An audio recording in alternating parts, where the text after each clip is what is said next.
好，歡迎收睇嘖嘖嘅分享影片，又嚟到我哋新一期線上學課程嘅預告時間啦。咁嚟緊呢期呢，我哋係會以嘖片為主題。咁啊，呢一本書本教材裡面嘅嘖片係包羅萬有，唔同嘅形狀、唔同嘅技法呢，都可以喺入邊揾到。書本總共會有107款唔同款式嘅嘖片，咁大家咧就可以自由探索呢個嘖片嘅世界啦。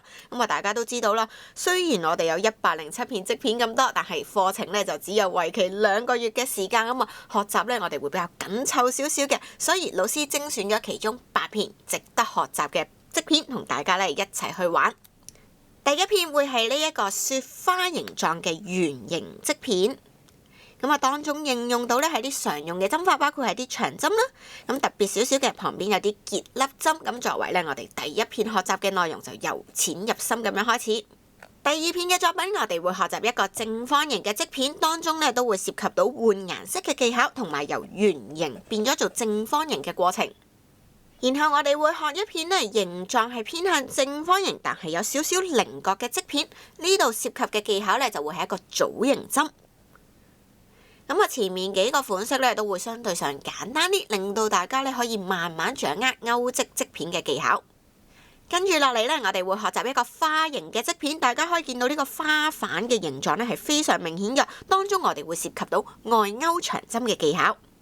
難度開始高少少啦，呢一個咧係立體花朵嘅款式，我哋一路做嘅時候咧係唔需要斷線㗎，會係一體成型咁樣去完成。咁但係過程中咧就會令到佢產生立體嘅效果。咁啊，旁邊咧亦都有啲之前玩過嘅結粒針作為裝飾。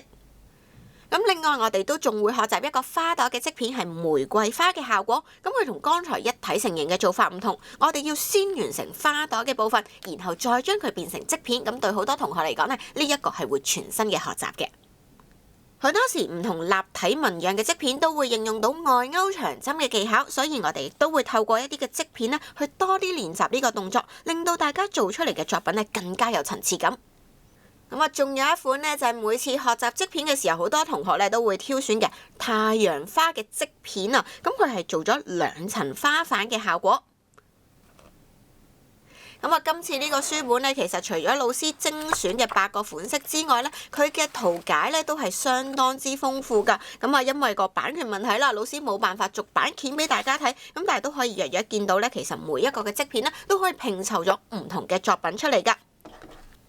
新一期線上學課程收生時間將會係2026年3月1日下午4點鐘，咁有興趣嘅同學仔記得準時去到嘖嘖嘅 Patreon 線上平台訂閱啦。期望喺下一堂呢會同大家一齊玩到更多唔同嘅嘖片作品。我哋上堂見，拜拜。